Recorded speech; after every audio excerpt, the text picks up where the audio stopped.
Quiero compartir con ustedes este último mensaje.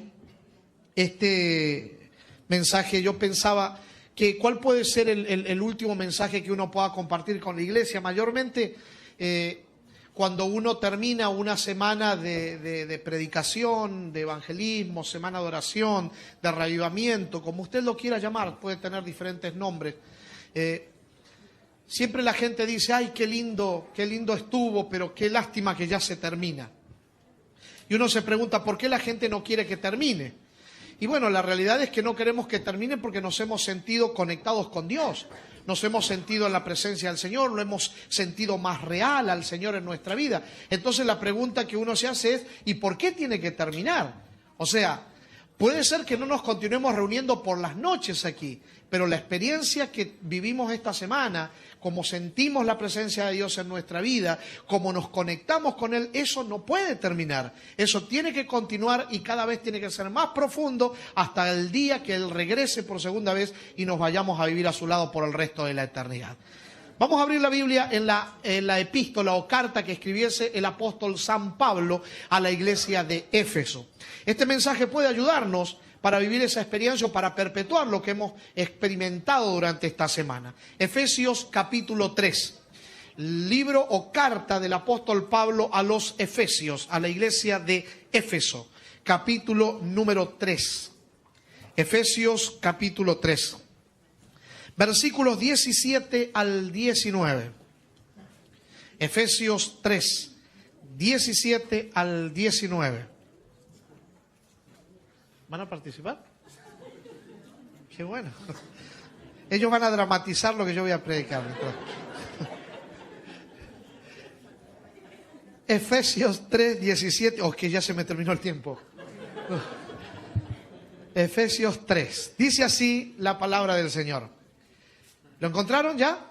Efesios, ¿dónde está Pastor Efesios? Entre Génesis y Apocalipsis, búsquelo, ahí lo va a encontrar. Allí está. Efesios 3. Dice así.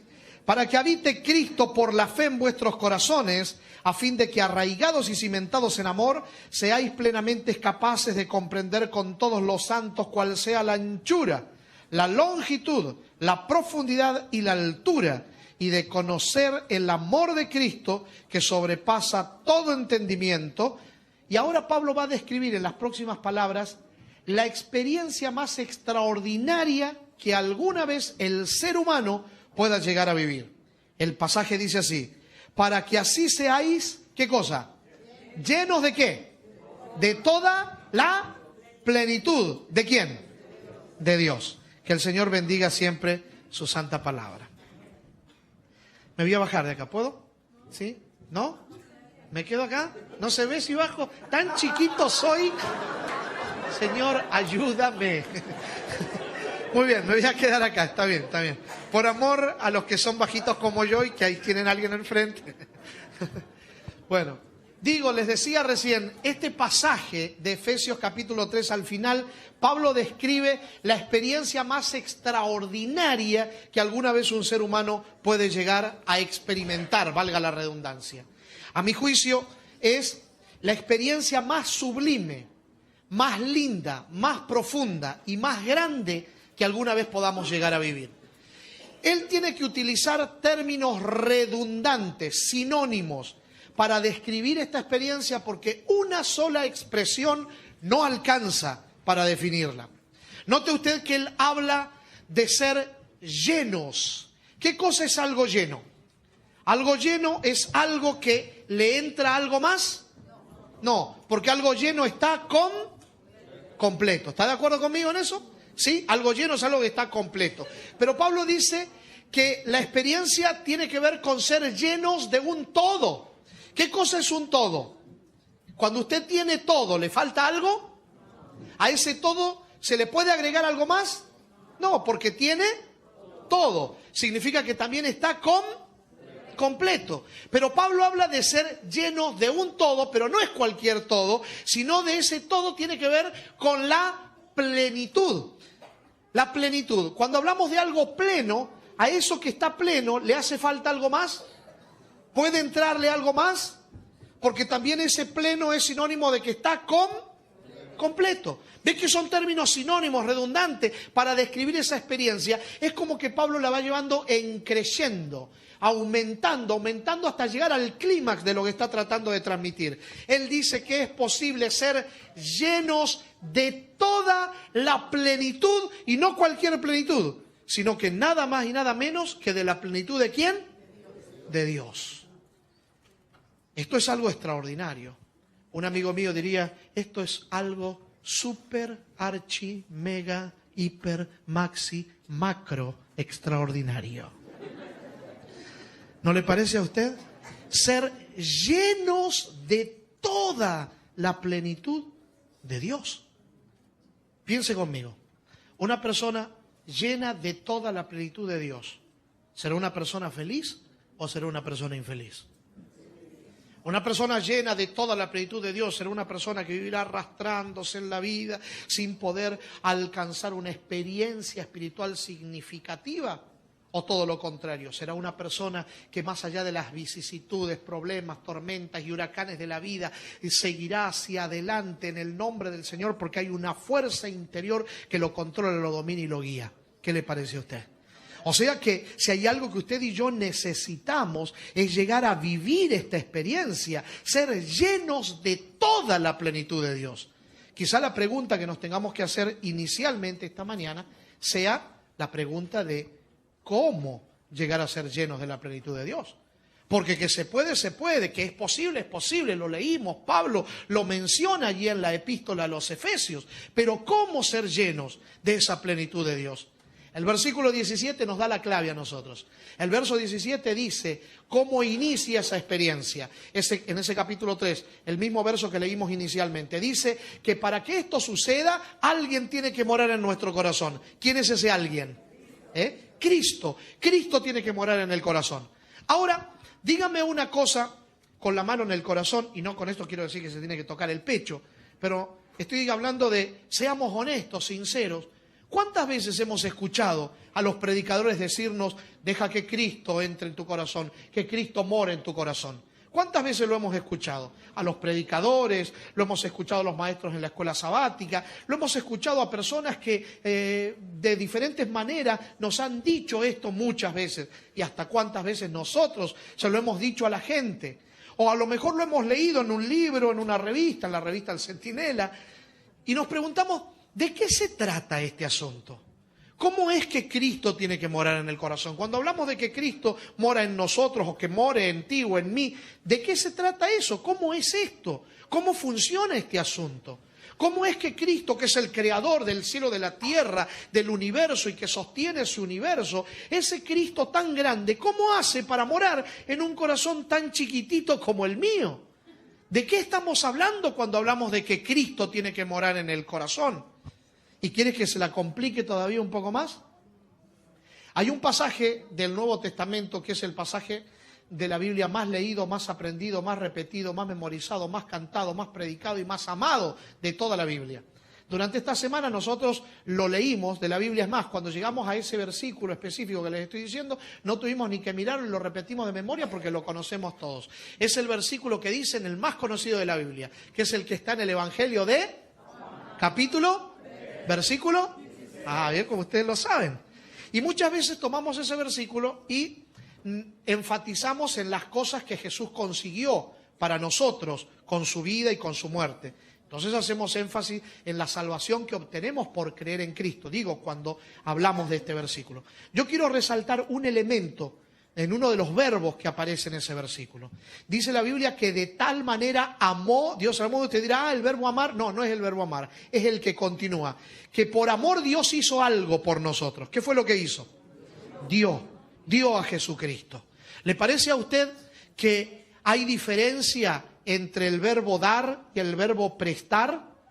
¿Hay diferencia, sí o no? Por ejemplo, yo me voy a acercar acá a los muchachos. Ellos vinieron para hacer esto conmigo. Para eso están acá. Yo le voy a decir acá a Axel Jr., que lo conocí estos días, me hice amigo de Axel. Yo le digo, Axel, te voy a prestar mi teléfono. Y Axel agarra mi teléfono y yo a los 10 segundos le digo, Axel, devuélveme el teléfono. ¿Qué tiene que hacer él? ¿Por qué? ¿De quién es el teléfono? Es mío. Ahora, qué diferente sería que yo le diga a Axel de la siguiente manera: Axel, esto es de prueba nada más, para que todo el mundo entienda un punto. Ellos están de testigos que es una prueba nada más, ¿está bien? ¿Sí? Ok. Yo le digo a Axel: Axel, te voy a regalar mi teléfono. Se lo doy. A los 10 segundos le puedo decir: Axel, devuélveme el teléfono. ¿Cómo que no? Decírselo puedo decir, ¿o no? Sí que le puedo decir. Ahora, que él me lo devuelva es otra cosa. ¿Por qué? Porque el teléfono ahora, ¿de quién es? De prueba, ¿no? ¿De quién es ahora? De Axel. ¿Por qué? Porque yo se lo di. Muchas gracias, Axel. Lo hiciste muy bien. Después le pasas la cuenta al pastor Barrios. Hay diferencia entre dar y prestar.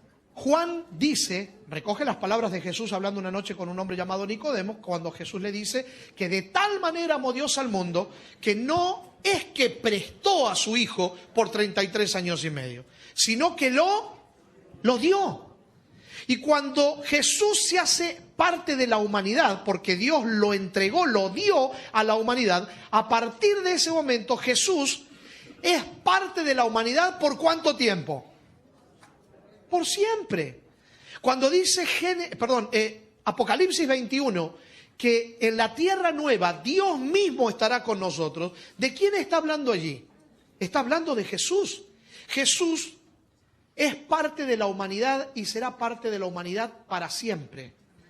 Alguien dijo que Cristo es el hombre perfecto de Dios, pero a la vez el Dios perfecto del hombre, porque en él se combinan las dos naturalezas, la naturaleza divina y la naturaleza humana. Por eso en Cristo la divinidad forma parte de la familia humana y la humanidad forma parte de la familia divina. En Cristo tenemos lazos con Dios que jamás podrán ser rotos. Qué bueno es eso, y alabo el nombre de Jesús por eso.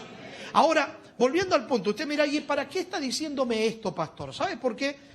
Porque cuando Jesús decidió hacerse hombre, Él sabía que en el momento en el que quedase encerrado en un cuerpo humano, ciertos atributos divinos suyos, Él debía dejarlos de lado durante el tiempo que estemos en este segmento conocido como la historia de la redención. Parte de esos atributos divinos que Jesús debía dejar de lado es el atributo de la omnipresencia. ¿Se entiende la expresión? ¿Qué es la omnipresencia? Es la capacidad de poder estar en todos lados a la vez. Cuando Jesús estuvo en esta tierra como ser humano, Él podía, mientras caminaba por las calles de Palestina, andar por ahí por Sudamérica enterrando unas tablas que después el ángel Morón iba a encontrar. ¿Podía hacer eso? No, claro que no podía hacer eso. ¿Por qué? Porque los seres humanos no podemos estar en más de un lugar a la vez, o podemos estar en varios lugares a la vez. Y a través del Facebook, pastor. No, pero yo no estoy hablando de eso, estoy hablando en el sentido físico. ¿Podemos estar en más de un lugar a la vez? No, Jesús fue hombre, 100% hombre, y por eso Él veló esa parte de su divinidad. Ahora, usted mira, y pastor, ¿por qué me está diciendo esto? Sí, porque estamos tratando de descubrir cómo vivir la experiencia de ser llenos de toda la plenitud de Dios. Sabemos que para eso Cristo tiene que morar en el corazón. Y Cristo, cuando estuvo entre los hombres, estuvo vestido de humanidad y estuvo encerrado en un cuerpo humano. Cuando murió, ¿murió como hombre o murió como Dios? Piense usted la respuesta. ¿Puede morir Dios, que es fuente de vida? Entonces Jesús murió como hombre. ¿Y cuando resucitó? ¿Cómo resucitó? ¿Resucitó como Dios o resucitó como hombre? ¿Cuántos creen que resucitó como Dios? A ver si hay manos que se levanten. ¿Cuántos creen que resucitó como hombre? Y hay otros que no saben si creer o no creer porque no dicen nada. Bueno, digo, usted piense, ¿quiénes necesitan resucitar? ¿Los vivos o los muertos? Los muertos, ¿verdad? Para poder resucitar primero se tiene que morir. Si no me cree, haga la prueba. Muérase esta noche y va a ver que mañana necesitará resurrección. Si usted dice que Jesús resucitó como Dios, significa que Dios estuvo. Entonces Jesús resucitó ¿como qué? Como hombre. Porque un hombre tenía que morir. ¿Quién era ese hombre? Bueno, Adán. Y usted y yo debíamos haber muerto. Pero Él decidió morir en su lugar y en mi lugar. Por eso cuando resucita, ¿resucita cómo? hombre. Está 40 días entre los hombres, enseñando todavía un poco más a sus discípulos, se les aparece un par de veces, regaña a Tomás que no iba a creer en él, ¿se acuerdan todas las historias aquellas? Y después finalmente asciende otra vez a la presencia del Padre.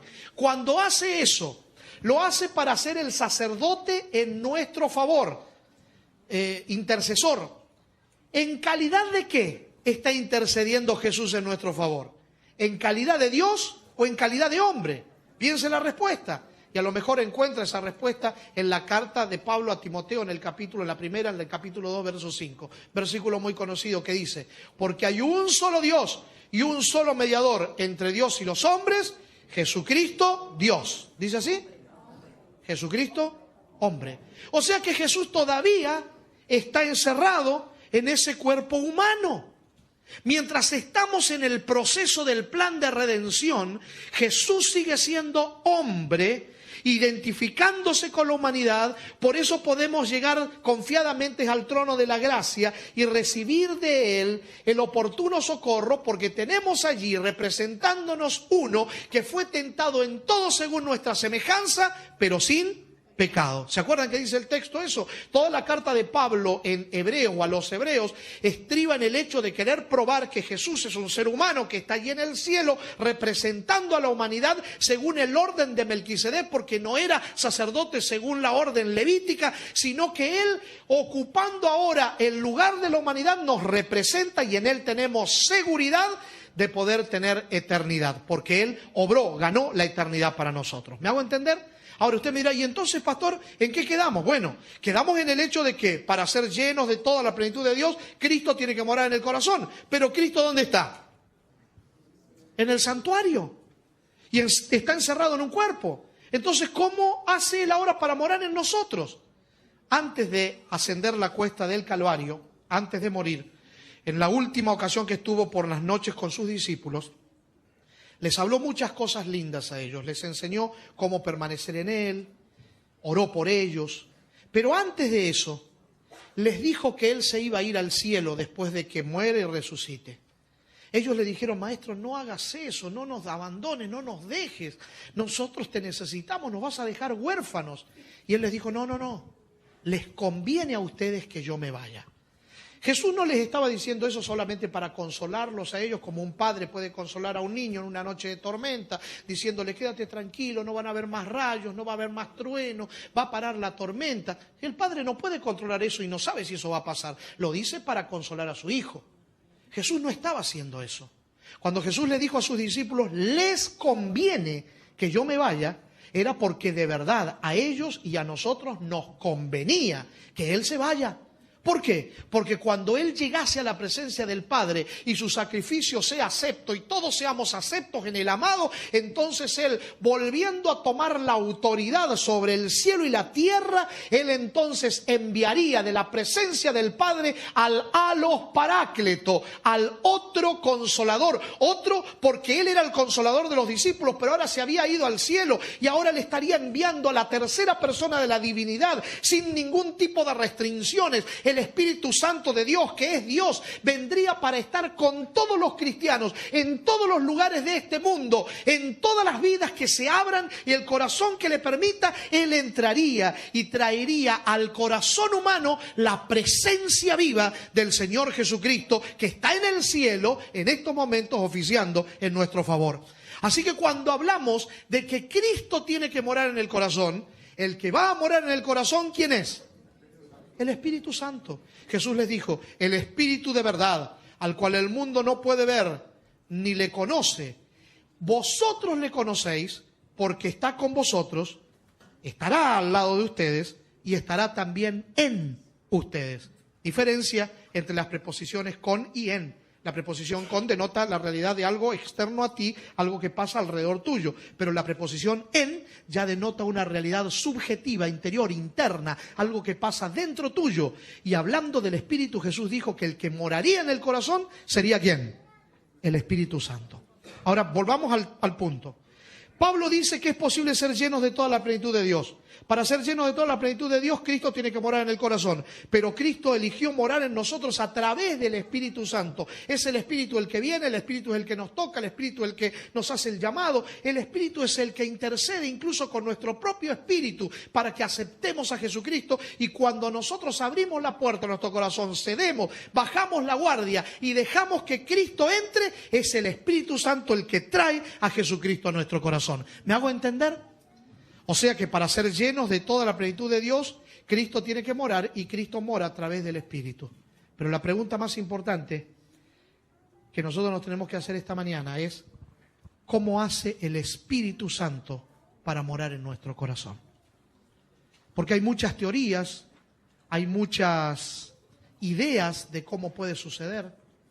Hay quienes dicen que el Espíritu viene como una especie de viento recio y te atrapa y te domina, y te tira al piso, y te hace hablar cosas que ni siquiera sabes lo que estás diciendo, y tienes unas emociones desde los talones hasta la punta de la cabeza, y cuando eres sacudido de esa manera, y has vivido esa experiencia, entonces has sido lleno del Espíritu Santo. ¿Será que la cosa es así? Hay quienes dicen que cuando el Espíritu Santo está dentro del corazón, Dios está dentro tuyo, entonces eres como una especie de sucursal de Dios. Eres como un semidios incluso. Ahora yo me pregunto, cuando tú pecas, porque Dios es santo, Dios no peca, cuando pecas, ¿qué pasó? El Espíritu te abandonó, te dejó. Entra intermitentemente, un ratito, se va y viene. ¿Cómo funciona este asunto? ¿Cómo es esto? ¿De qué manera mora el Espíritu Santo en el corazón?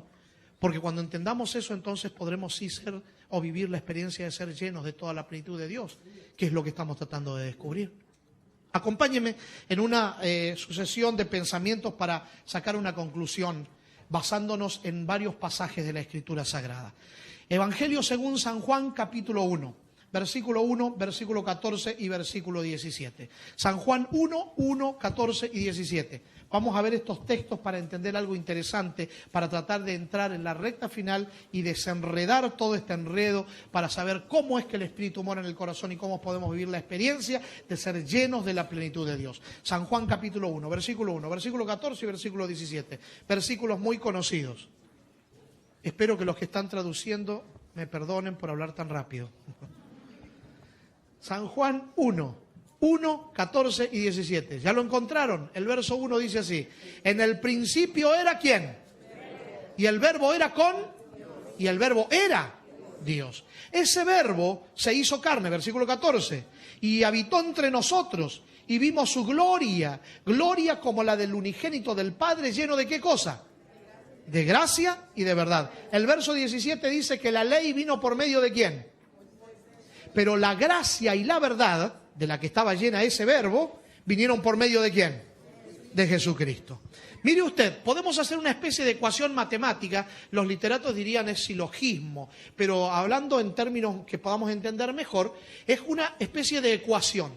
Nosotros agarramos la palabra verbo y al lado le ponemos un signo de igual. Verbo igual a gracia y verdad. Eso es lo que dice el versículo 14. Y el verso 17 dice que la gracia y la verdad igual a quien la trajo. ¿Quién fue el que trajo la gracia y la verdad? Jesucristo. Entonces tenemos dos veces gracia y verdad acá, gracia y verdad acá. Simplificamos quitando estas dos veces gracia y verdad y la palabra que nos quedó aquí abajo la subimos allá arriba y entonces encontramos que verbo es igual a ¿quién?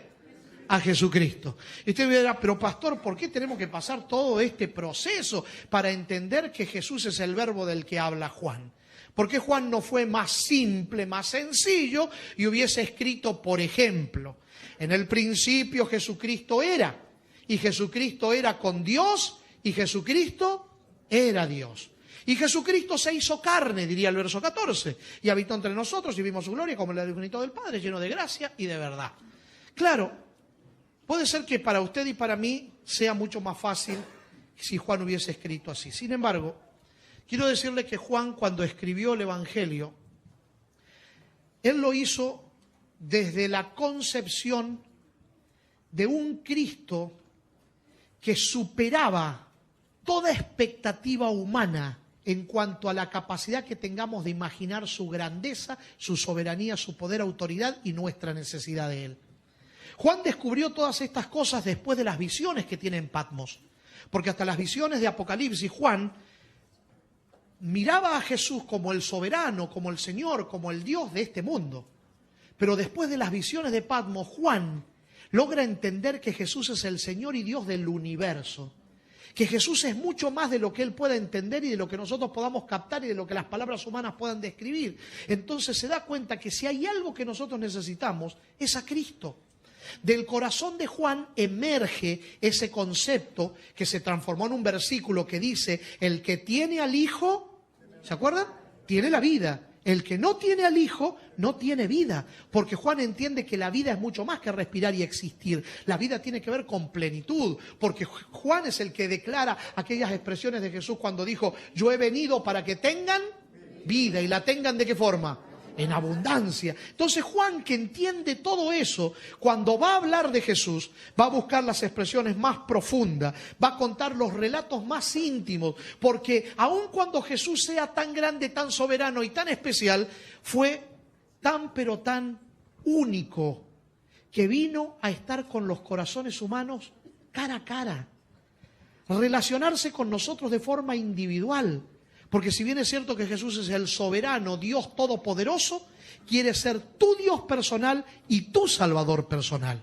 Y está dispuesto a tratar con cada uno de nosotros individual y personalmente. Y nos conoce tanto que hasta los cabellos de nuestra cabeza Él tiene contado de nosotros. Ahora Juan, cuando va a hablar de Jesús, va a usar las palabras más profundas para hablar de Cristo. Y Juan va a usar allí en el Evangelio, en el capítulo 1, en el verso 1 y el verso 14, una expresión que era muy utilizada por los filósofos de la época de Juan. Era la expresión que ellos usaban para describir la forma, el método en el que los dioses, ajenos a los mortales, se relacionaban al pasar con los mortales en esta tierra. Ese método que ellos usaban era llamado el logos, una palabra que ellos dieron. Juan va a tomar ese concepto y lo va a profundizar, diciéndoles: algo de cierto hay en lo que ustedes están diciendo.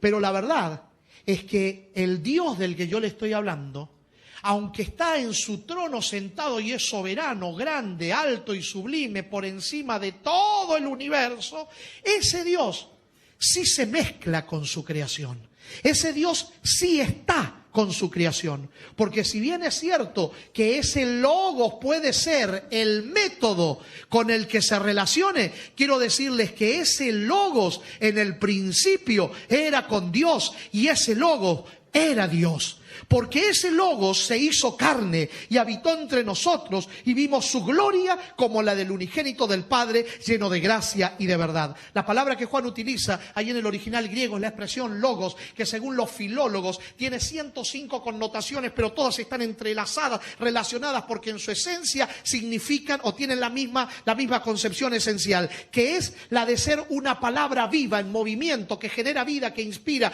que redarguye, que instruye, que reprende, que crea, que transforma, que sana, que limpia, que sostiene, que hace nuevas todas las cosas. En otras palabras, logos significa palabra viva, palabra de Dios. Y Jesucristo, mi amigo, era la palabra de Dios, el pensamiento de Dios hecho audible, la palabra de Dios encarnada, lo que Dios había querido transmitir a la humanidad durante 4000 años. Un día vino a mostrarlo en persona y transitando entre los hombres hizo lo que solamente Él podía llegar a realizar.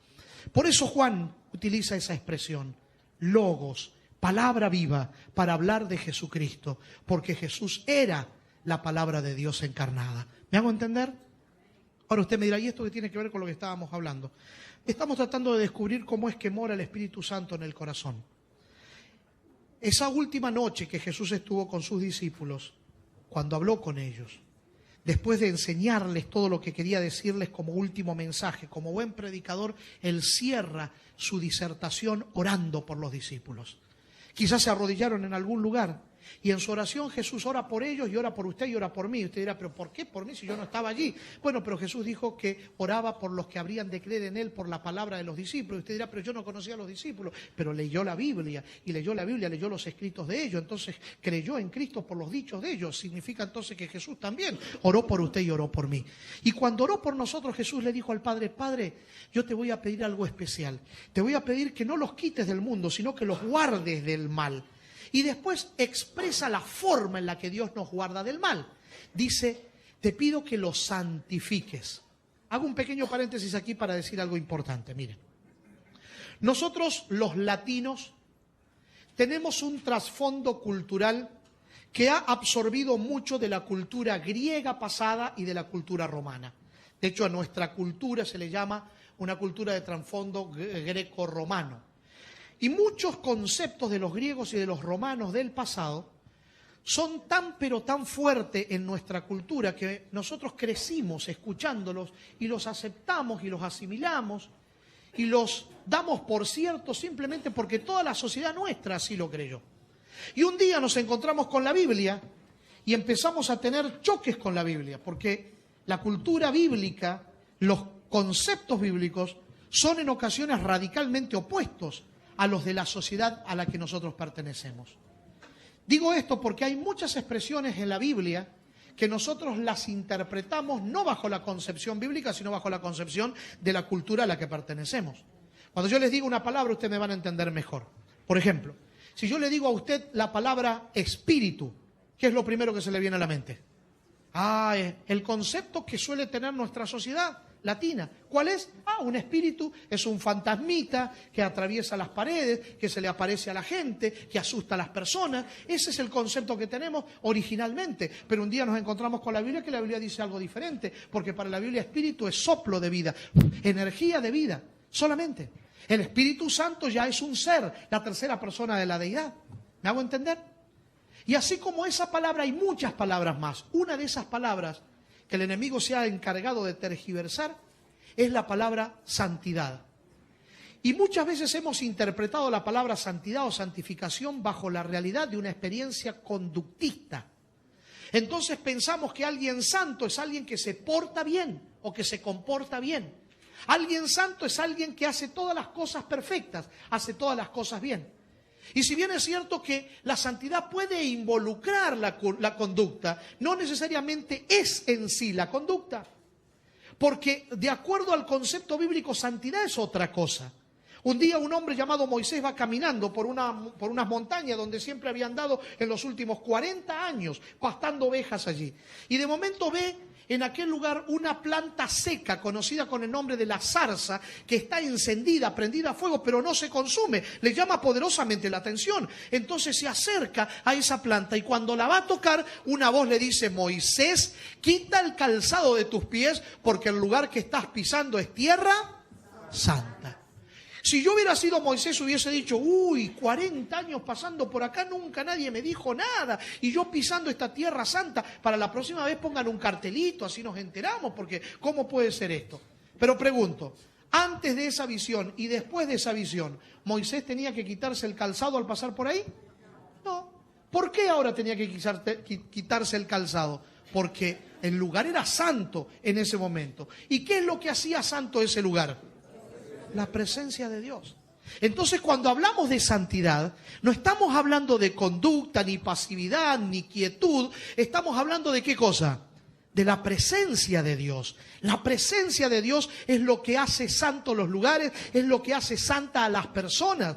Tú puedes ser la persona más, el que mejor se comporte en un lugar, la persona más correcta, socialmente hablando, moralmente hablando, pero si tú no tienes la presencia de Dios en tu vida, tú no eres una persona santa, porque santo es aquel que tiene la presencia de Dios en su vida. ¿Me hago entender? ¿Sí? Entonces cuando Jesús le dice al Padre: Padre, yo no te pido que los quites del mundo, sino que los guardes del mal, después dice ¿cómo? También le había pedido al Padre, Padre, que ellos sean uno conmigo, como yo soy uno contigo, que seamos uno con ellos, que ellos sean uno con nosotros. ¿De qué manera se produce esa experiencia? Ah, Jesús lo dice, santifícalos, Señor. O sea, llénalos de tu presencia, dales el poder de tu Espíritu, porque a través del Espíritu vamos a estar conectados, nosotros con ellos, ellos con nosotros. Es a través del Espíritu como tú habrás de llenarlos de tu presencia, es a través del Espíritu como yo voy a estar en ellos. Santifícalos en tu verdad. Y después agrega, tu palabra, ¿qué cosa es? Es verdad. Y usted dirá, pero ¿por qué tiene que poner esa expresión, tu palabra es verdad, en medio de lo que está diciendo? San Juan 14:6 dice que Jesucristo se autoproclama la verdad. Él dice, yo soy el camino, ¿se acuerdan? La verdad y la vida. Primera de Juan capítulo 5 versículo 6 dice, el mismo Juan que escribió el Evangelio, en la Carta Universal dice que el Espíritu Santo también es la verdad. Entonces nos hace sentido y nos parece lógico que Jesús more en nosotros a través del Espíritu, porque Él es verdad y el Espíritu es verdad. Pero ahora Jesús agrega un elemento más. Él dice que como parte de esa experiencia de santidad, para estar unido a Dios, Dios nos santifica con su presencia, pero también agrega que esa palabra de Dios es verdad y es presencia de Dios. Significa entonces que el Espíritu Santo habrá de morar en nosotros a través de la palabra viva de Dios. ¿Me hago entender? El Padre es verdad, Jesús es verdad, el Espíritu es verdad, la palabra es verdad. El Padre envió a Jesús, Jesús mora en nosotros a través del Espíritu y el Espíritu habrá de morar en nosotros a través de la palabra viva. Por eso Jesucristo dijo, las palabras que yo os he hablado son espíritu y son vida. Por eso el apóstol declara que la palabra de Dios es viva y eficaz, más penetrante que toda espada de dos filos, y penetra hasta partir el alma, el espíritu, las coyunturas y los tuétanos, y discierne los pensamientos y hasta las intenciones mismas del corazón. Hasta lo más profundo del ser llega esa palabra viva de Dios. Ese libro que tú tienes en la mano, aunque cuenta la historia de un pueblo, no es un libro de historia. Aunque puede contar o relatar lugares y dar datos geográficos de algunos lugares de Palestina o Medio Oriente, no es un libro de geografía. Aunque puede dar datos de geología y de ciencia, no es un libro de ciencia. Y aunque cuenta la historia de amor más profunda, no es una novela. Ese libro es la palabra de Dios, y por la palabra de Dios el Señor hizo los cielos, la tierra y sostiene el universo. ¿Cómo puedes pensar tú que esa misma palabra no puede recrear en ti una nueva criatura a la imagen de Jesús? Y cómo esa palabra no habrá de sostenerte con un poder especial para que puedas vivir una vida como la vida de Jesucristo. ¿Me hago entender? San Juan capítulo 14 versículo 23, y esto búsquenlo por favor porque quiero que lo lean conmigo. San Juan 14, 23. El mismo Señor Jesucristo hablando de esto dice así. San Juan 14, 23. ¿Lo encontraron ya? Juan 14, 23. Él dijo, el que me ama, ¿qué va a pasar? Mi palabra guardará. ¿Saben que hay algunos cristianos que han tomado literalmente esa expresión y han agarrado la Biblia y la han guardado en un cajón y no la han leído nunca más? El que me ama, mi palabra guardará, y allí la han guardado. No, no se trata de eso lo que está diciendo el texto allí. El que me ama, dice el Señor, mi palabra guardará. Y mi Padre le amará. ¿Y qué sucederá? Y vendremos a Él y haremos ¿qué cosa? Morada en Él. Es a través de la palabra viva como el Señor habrá de morar en el corazón. Porque nunca la profecía fue traída por voluntad humana, sino que los santos hombres de Dios hablaron siendo inspirados ¿por quién? Por el Espíritu Santo. El Espíritu Santo viene a nuestra vida a través de la palabra, y esa palabra llena nuestro corazón, y esa palabra moldea nuestro pensamiento al pensamiento de Cristo, y esa palabra nos va transformando y nos va haciendo ver la vida con los ojos de Jesucristo. Y eso es lo que la Biblia en el Antiguo Testamento se llama sabiduría. La palabra que se traduce del hebreo como sabiduría es la palabra yochmah. Yochmah. ¿Cómo es la palabra? Póngale saliva, diría el pastor Rojas. Yochmah. Significa sabiduría. Pero ¿sabe cómo se puede traducir esa expresión? Yochmah, como mirar con los ojos de Dios. Eso es sabiduría. Mirar con los ojos de Dios. Lo que Pablo llama en la carta a los Gálatas, tener la mente de Cristo. A la carta a los Corintios, tener la mente de Cristo, tener los ojos de Jesús, tener el sentir de Cristo, tener en el corazón la vida de Jesucristo. De eso es lo que estamos hablando. ¿Me hago entender? Concluyo con el texto que encontramos en 2 de Corintios capítulo 3. Este se los regalo, guárdenlo en el corazón. Capítulo 3, versículo 18. 2 de Corintios capítulo 3, versículo 18. 2 de Corintios capítulo 3, versículo 18. Dice el mismo apóstol Pablo: por tanto, o sea, resumiendo, haciendo el cierre de lo que venimos hablando, por tanto, nosotros todos, ¿quiénes somos todos? Usted y yo, los que estamos aquí, los que leyeron antes, los que leerán después, todos, mirando a cara descubierta como en un espejo la gloria del Señor, somos transformados, ¿de qué forma? De gloria en gloria, a la misma imagen, ¿por quién? Por el Espíritu del Señor. ¿Qué es lo que está diciendo Pablo allí en ese aparente trabalengua? Lo que Pablo está diciendo es que todos nosotros, así como somos y como estamos, podemos acercarnos a Dios sin ningún velo que nos limite nuestra cercanía a Dios como había en el santuario.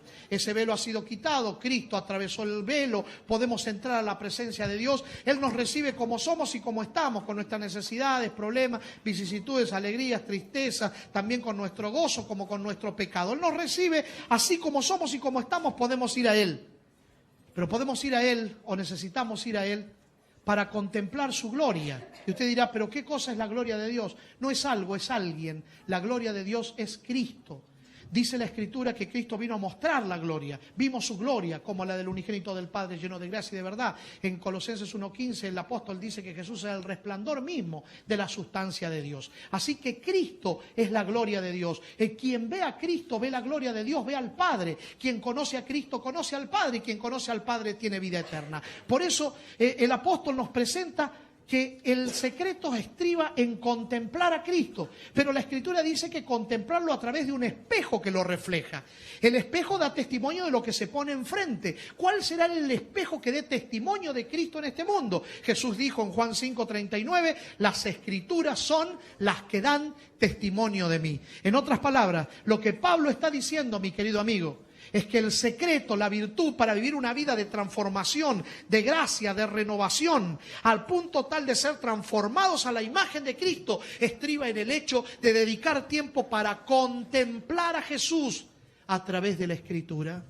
Cuanto más lo contemples, más te vas a parecer a Él, porque hay un principio real, psicológico en esta realidad, que nosotros nos vamos a parecer a lo que contemplemos. Si contemplamos violencia, nos volveremos violentos. Si contemplamos sensualidad, nos volveremos sensuales. Si contemplamos a Cristo, nos volveremos parecidos a Jesús. Así que el secreto está allí, y lo que comenzó esta semana, que estuvimos contemplando a Cristo aquí juntos, puede perpetuarse y debe perpetuarse, y necesitamos que se perpetúe. Por lo tanto, necesitamos reorganizar nuestra agenda, y primero lo primero, en primer lugar, Cristo. Dediquemos el tiempo necesario para contemplarlo a Él. Yo te estoy hablando de contemplarlo en la Escritura. No te estoy hablando de estudiar la Biblia como quien quiere aprender datos acerca de Dios o como quien quiere aprender cosas de la religión. No, te estoy hablando de contemplar a Cristo en la Escritura. El sábado pasado, cuando prediqué en este lugar, yo les dije que todas las historias bíblicas, todas, tienen como propósito mostrarnos alguna faceta del plan de redención, mostrarnos a Cristo. Toda la Escritura nos habla de Jesús. Cristo es el personaje central de toda la Biblia. En el Antiguo Testamento, en cada pasaje, en cada historia, en cada capítulo está escondido Jesús. Necesitamos aprender a descubrirlo, necesitamos aprender a contemplarlo, y mientras lo contemplemos y lo identifiquemos, iremos descubriendo cosas extraordinarias de Él, y cuanto más lo conozcamos, más rica será nuestra experiencia, más fuerte será nuestro espíritu, más importante será nuestro compromiso con Él por encima de todas las cosas, porque Él será lo más importante para nosotros. ¿Me hago entender?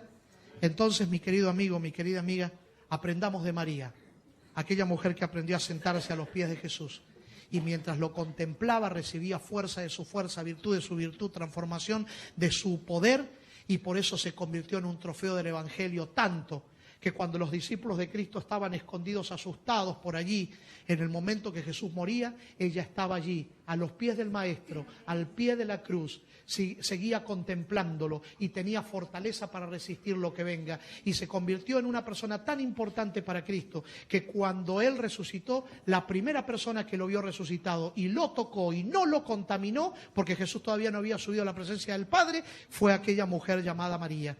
No lo contaminó porque estaba cubierta de la gracia de Dios, que se consigue, que se puede mantener en la medida en la que nos mantengamos contemplando a Jesús, relacionándonos con Él, conociéndolo cada día más. Por eso, mis amados, si podía dejarles un último mensaje, era este. ¿Quieres vivir la experiencia de ser lleno de la plenitud de Dios? Entonces dedica tiempo para relacionarte con Dios a través de la Escritura. Cualquier cosa puede ser un elemento que Dios use para hablarnos, pero el elemento donde Dios nos va a hablar más claramente es a través de la Escritura. Y Dios fue tan bueno con esta iglesia que además de la Biblia nos dejó testimonios inspirados donde se nos presenta a Cristo de forma especial, como el libro El deseo de toda la gente, El camino a Cristo, palabras de vida del gran Maestro, el discurso maestro del Señor Jesucristo. No perdamos tiempo en otras cosas. Concentrémonos en conocer a Jesús. Dediquemos tiempo de calidad para estar a los pies de Cristo y esperemos los grandes resultados, porque Dios tiene grandes cosas para aquellos que se dedican a conocerlo a Él. A fin de cuentas, ¿qué puede haber más lindo en esta vida que no sea el Señor Jesucristo? Ya te diste cuenta que Jesús es lo más bello, lo más hermoso que podemos llegar a contemplar en esta vida y conocer no solamente aquí, sino por el resto de la eternidad. Cuán bello es Jesús, mi Señor. No hay nadie como Él. En este cielo y en la tierra y en el universo no hay nada igual que se compare al estar en su presencia junto a Él.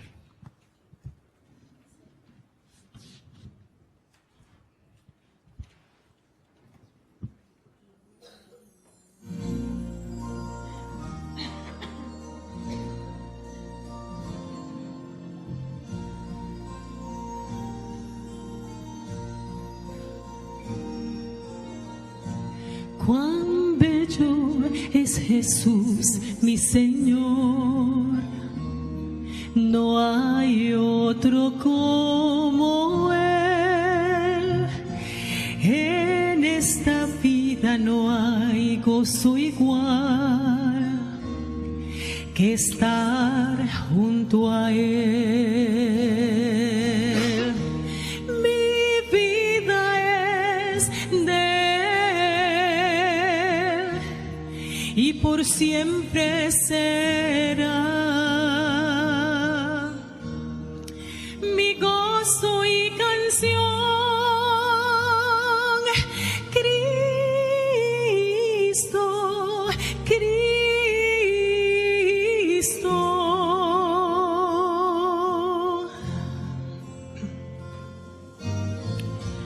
cual flores en el amanecer perfuman su dulce amor, la paz que su presencia nos da no tiene igual. Mi vida es de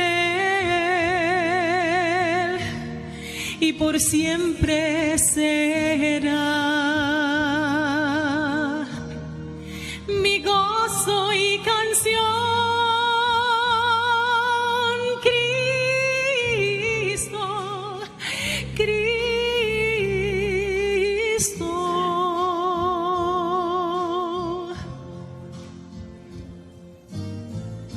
No hay nadie en todo el cielo de Dios, ni en toda su creación, que iguale a mi amado Señor. Yo deseo su amor. ¿Quieres cantar conmigo? Mi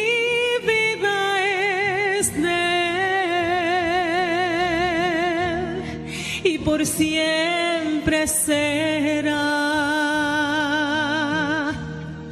mi gozo y canción. Cristo, Cristo. Cántalo más fuerte ahora en este momento. Mi vida es de Él, dilo.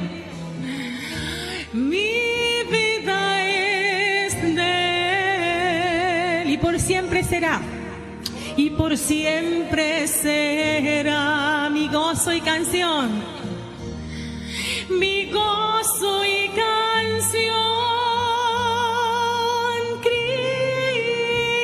Cristo, Cristo.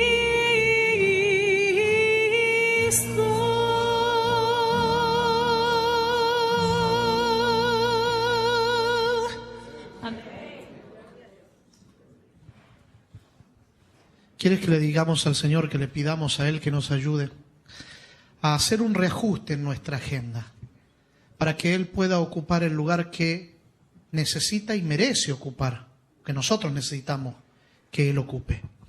Que Él sea lo primero y que cada día podamos dedicar el espacio que tanto necesitamos para contemplarlo a Él y podamos esperar confiados en que Él obrará, que Él cumplirá, porque Él es fiel para cumplir sus promesas. ¿Quieres que le pidamos esto al Señor? Que nos ayude a ponerlo en primer lugar, a contemplarlo cada día. Los que quieran hacerlo, pongámonos de pie y digámoselo a través de una plegaria especial. Hablemos con Él. Señor, estamos concluyendo una semana de estudio de tu palabra. Hemos sentido tu presencia, nos hemos sentido cerca tuyo porque te hemos sentido a ti cerca de nosotros. Gracias por buscarnos, gracias por encontrarnos, gracias por tocar nuestro corazón, gracias por bendecirnos, gracias por los milagros que hiciste durante esta semana, por los corazones que fueron alcanzados por el Evangelio y se entregaron a ti y se bautizaron. Gracias por otros que están pensando hacerlo pronto, que fueron tocados también. Pero Señor, no queremos que esta semana termine, pero lo que no queremos es que termine la experiencia que hemos empezado esta semana. Es por eso que te queremos pedir en el nombre de Jesús que nos ayudes a que cada día podamos tener un encuentro contigo. Que cada día podamos contemplarte, Señor. Que podamos recibir de ti la gracia de tu presencia. Y mientras te contemplamos a través de la Escritura, tú puedas ir moldeando nuestra vida a la imagen de Jesucristo. Y cada día seamos más parecidos a Él. Cuando la gente nos vea, puedan ver a Jesús en nosotros. Y nosotros podamos hacer una diferencia de forma especial donde nos encontremos. Y cuando la gente nos pregunte, ¿pero qué es lo que hay en tu vida? ¿Qué es lo que tienes? Podamos decir, no es algo, es alguien. Es Jesús, porque Él es el que ha hecho la diferencia en nosotros. Bendícenos, Señor, bendice esta congregación. Bendice a los líderes de esta iglesia que puedan ser líderes conforme a tu corazón. Bendice al pastor Barrios, bendice a su esposa Amelia, bendice a sus hijos. Sosténlos como familia pastoral, así como los has bendecido en el pasado, como los estás bendiciendo. Continúa bendiciéndolos más abundantemente y que el sueño de poder ver un templo construido en este lugar donde tu nombre sea glorificado pueda ser una realidad pronta en esta iglesia, en este lugar. Encomiendo en tus manos toda esta congregación y nuestras vidas, agradeciéndote todo en el nombre del Padre, del Hijo y del Espíritu Santo. Amén. Amén.